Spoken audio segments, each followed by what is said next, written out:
The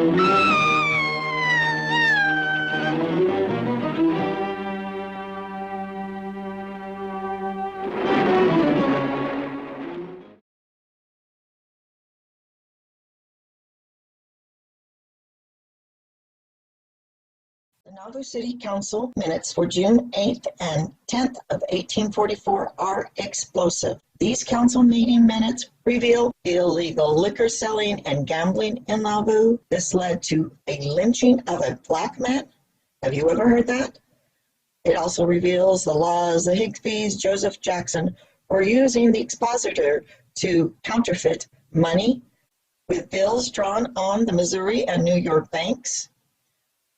All these parties were involved in a plot to kidnap Hyrum Smith's daughter, Lavina, and kill the entire Hyrum Smith family.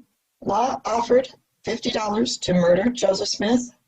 Willam Law was caught seducing a 16-year-old orphan girl in the spiritual wife recon. What more do you need to declare someone and their property a nuisance? Do you need the actual murder of Hyrum and Joseph? Well, that finally occurred at Nauvoo only weeks after this city council meeting, due to the conspiracies involving the Quorum of the 12, headed by Brigham Young. So with all this chaos and violence leading up to Joseph and Hyrum Smith's death at Carthage, I wondered why I had never heard of it until I actually read this June 1844 City Council record that outlined the counterfeiting, the threats of killing the entire Hyrum Smith family, the lynching of a black man, Willam Law being accused of seducing a 16-year-old orphan, Willam Law leading up 12 to 13 angry Missourians up the river late at night and going to Joseph Smith's home and threatening him. And then Joseph Jackson engaging people in a counterfeiting enterprise and then threatening them with death if they disclosed it to the Smiths. I was somewhat gratified to find that there actually was an article written in a journal at BYU Religious Education, written by Andrew H. Hedges. It's called Joseph Smith, Robert Foster, Chauncy, and Francis Higbee. And it outlines all these incidents of chaos and accusations and threats of violence that Robert Foster, Chauncy, and the Francis Higbee did leading up to Joseph Smith's death. And Andrew Hedges goes and researches deeper into actual journals and diaries of the witnesses that recorded what was going on at this time. So in his article, Professor Hedges outlines that Father Elias Higbee and his sons, Chauncy and Francis, were baptized to the Mormon Church in 1833, and they were ages 11 and 12 respectively, meaning at the time in 1842 and 1844, when the conflicts with Joseph Smith was happening, these Higbee boys were quite young, in their 20s. He also relates Chauncy and Francis Higbee were both aides-de-camp to Major General John C. Bennett and Wilson Law. And of course, we know that Major General John C. Bennett and Wilson Law were identified by Joseph Smith as being his enemies. Wilson Law, the Higbees, and the Fosters were all involved in publishing the Expositor and bringing in that printing press to cause nonstop chaos and threats of violence starting in January of 1844 and culminating in the assassination of Joseph Smith Jr. Now, I don't want to belabor all the points, but he does point out that Francis Higbee had contracted the pox or syphilis because he had engaged a prostitute who had visited Nauvoo from Warsaw, Illinois. He had been treating with Dr. Bennett, or John C. Bennett, who revealed Francis Higbee's venereal disease to Joseph Smith, who then spread the word because contracting this disease from a prostitute. Francis Higbee also revealed to John C. Bennett that he had seduced 3 other girls in Nauvoo, which was cause for alarm because this type of disease can be spread rapidly. So when Joseph Smith revealed this to many of the elders in the High Council, Francis Higbee was alarmed and engaged John Bennett into conspiring with him to deny these issues. However, when Francis Higbee accosted Joseph Smith in 1842 and told him that he was alarmed that this information had been spread. Willard Richards identified in his diary that after a conversation, both seemed to part friends. Not only that, his brother Chauncy was accused by a George Miller of being unchaste and unvirtuous in 1842, and that was May. And he had 3 witnesses testify at the trial. Okay, Sarah Miller and Margaret Nyman and Matilda, 3 of the Higbees victims, formally recorded their accounts of Higbees in seducing them, and Chauncy Higbee was formally excommunicated as a result of a high council meeting sitting in judgment. I want to bring you down in this article to a very interesting topic. And this occurred in March of 1844 on the 15th. Robert Foster told Marinus G. Eaton that someone had visited Foster's home in his absence, had attempted to somehow turn his wife against him, and had taught her the spiritual wife doctrine, had tried to seduce her, and then had sat down to a meal with her. When Foster had returned home, the visitor greeted him politely and then left. Jealous that something was wrong, Foster asked his wife what the 2 of them had been talking about in his absence. When his wife refused to say, Foster told Eaton he had put a pistol to his wife's head and threatened to shoot her if she did not speak. When she still refused, Foster gave her a double-barrel pistol and told her to defend herself, upon which his wife fainted through fear and excitement. When she came to, Foster reported that she had told him that the visitor had attempted to turn her against him, meaning Foster, by preaching the spiritual wife system to her and endeavored to seduce her. Foster apparently didn't tell Eaton who this visitor was, but it was implied that Joseph was the visitor. Hearing this, Joseph, along with William Clayton and Alexander Nieberg, rode to Foster's home, evidently in an effort to clear his name. But the 3 men eventually found Foster's wife, Sarah, at a neighbor's home. According to Clayton, Joseph asked Sarah if he had ever made an indecent proposal to her, taught her the spiritual wife doctrine, or done or said anything immoral or indecent. All of these things, in essence, that her husband was accusing someone of having done recently. Sarah replied in the negative to each question. After some further conversation on the subject, Clayton recorded Joseph and his companions left, with Joseph and Nieberg eventually continuing to the prophet's farm outside Nauvoo. The following day, on March 24th, 1844, Joseph told a congregation of saints something else that Foster had told Eaton, that William and Wilson Law, Robert Foster, Chauncy Higbee, and another Nauvoo dissenter, Joseph H. Jackson, had held a caucus designing to destroy all the Smith family in a few weeks. According to Wilford Woodruff, who was present, Joseph also told the gathering that the foundation of the conspiracy was a set of lies and hatched up by Chauncy Higbee, including the report that Joseph had men's heads cut off in Missouri, and that he had a sword run through the hearts of the people whom he wanted to put out of the way. Wow, let's read that again. And that he had a sword run through the hearts of the people whom he wanted to put out of the way. Further details of this conspiracy emerged 3 days later when Eaton and Abner Williams made separate affidavits concerning what they had heard from these involved. According to Eaton and Williams, Joseph H. Jackson had said that he should not be surprised if there should be an insurrection in the city in less than 2 months.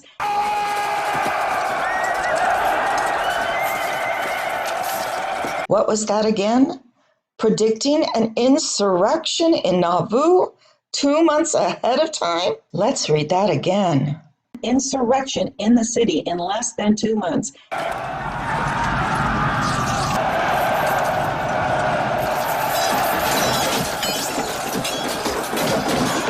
And he expected men from Carthage to be involved and to join them in the fray. By William's account, Jackson also said that he should not be surprised that in 2 weeks' time there should not be one of the Smith family left in Nauvoo. This is a direct threat, a disclosure of a conspiracy to start an insurrection in conspiracy with the mob coming out of Carthage. Could anything be more clear that these Confederates, the Jacksons, the Higbees, the Laws, the Fosters, conspired with the mob in Carthage to kill Joseph Smith Jr.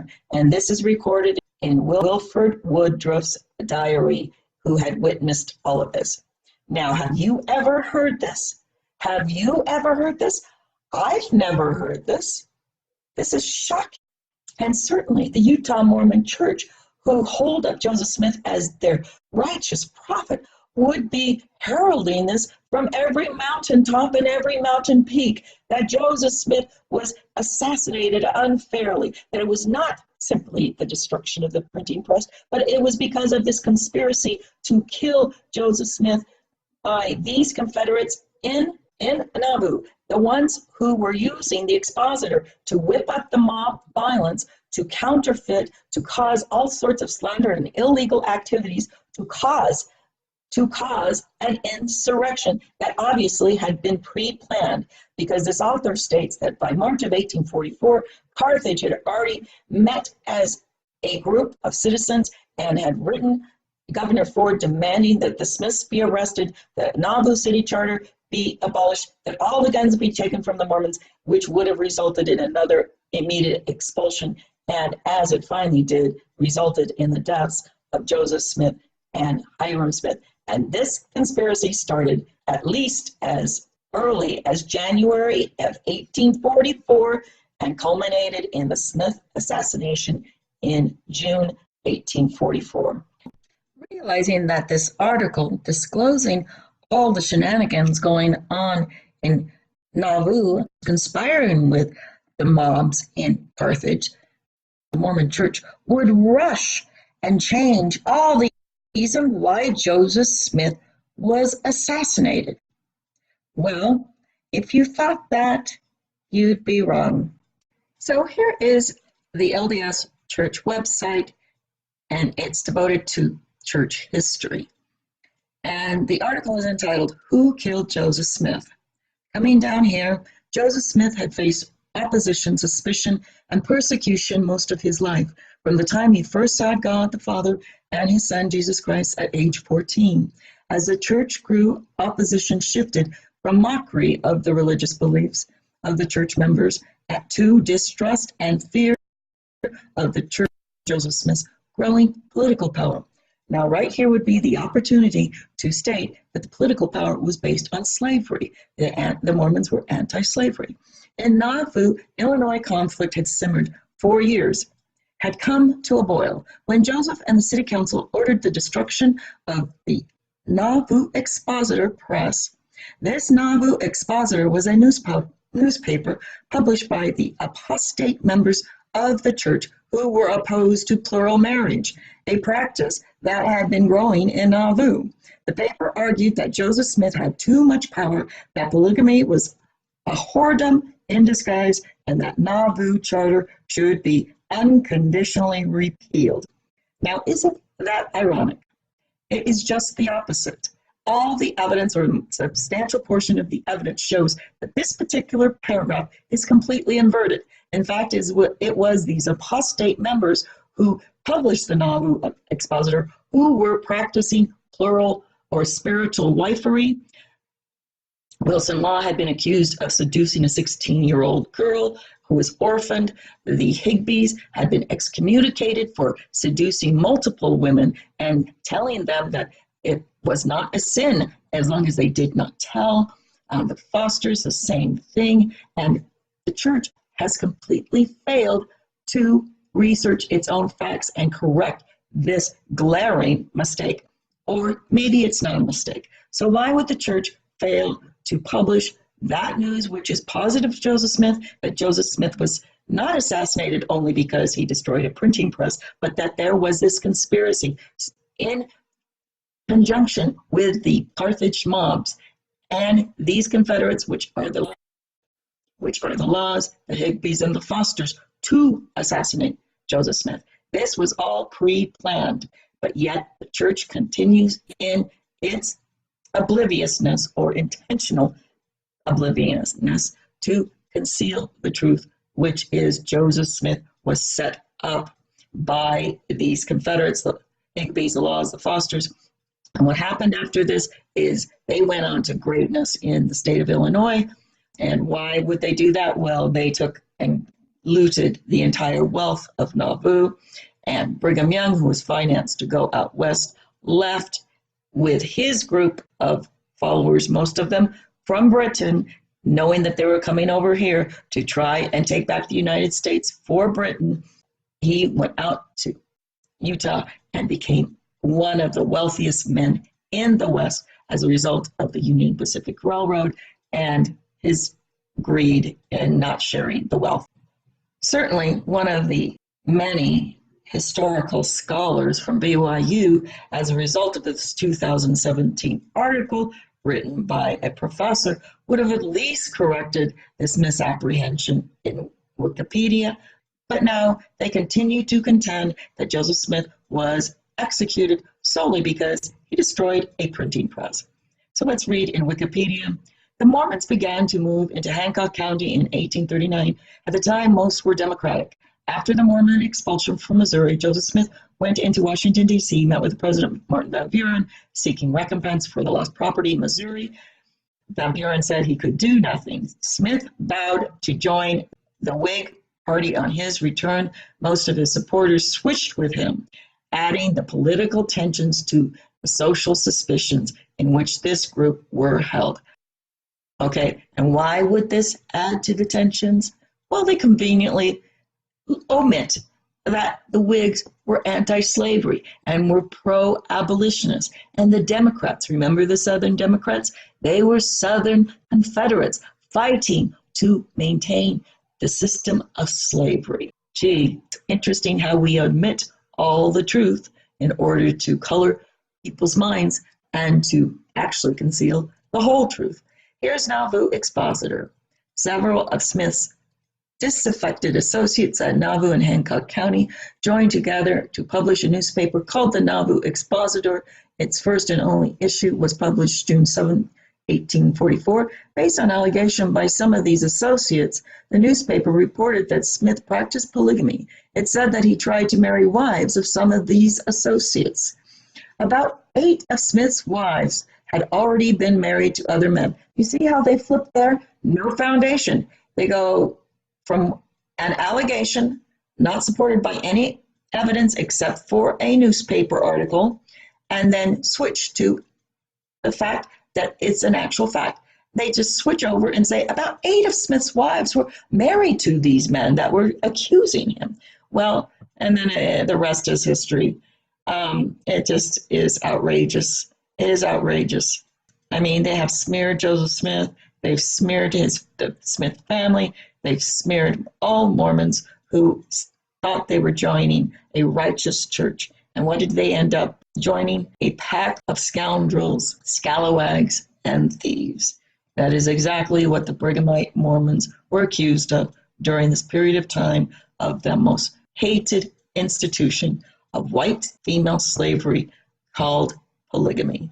And they've smeared Joseph and Hyrum with this particular heinous accusation. Evidence admissible in court that either one of the brothers taught or preached polygamy. And in fact, every single statement, it was coming out monthly by the church. Official statements in official newspapers disavowing polygamy and excommunicating up to the very last month of Joseph Smith's life. They were excommunicating anyone they found who was practicing polygamy. So that is evidence admissible in court. What is not reliable are these hearsay affidavits that came years after the death of the Smiths from polygamous wives who were under the iron hand of Brigham Young, who clearly stated that if you ever said no to Brigham Young, you would pay with your lives. Saying no to Brigham Young was like saying no to God, and it was a sin against the Holy Ghost, and you would have your blood spilled. So who would dare contradict Brigham Young? Were in fact the expositor accusing Joseph Smith of polygamy. These were the Higbees, the Laws, the Fosters. They were indeed practicing and preaching spiritual wifery, as many of the hearings done before a reasonable jury found that the Higbees were involved in seducing and bedding down multiple women, that Willam Law was also discovered having seduced a 16-year-old orphan girl. I mean, come on, this needs to be corrected, and it should start right here with Wikipedia, and it should start with letters sent to Salt Lake demanding that they start to include some of this evidence that shows Smith did not practice polygamy.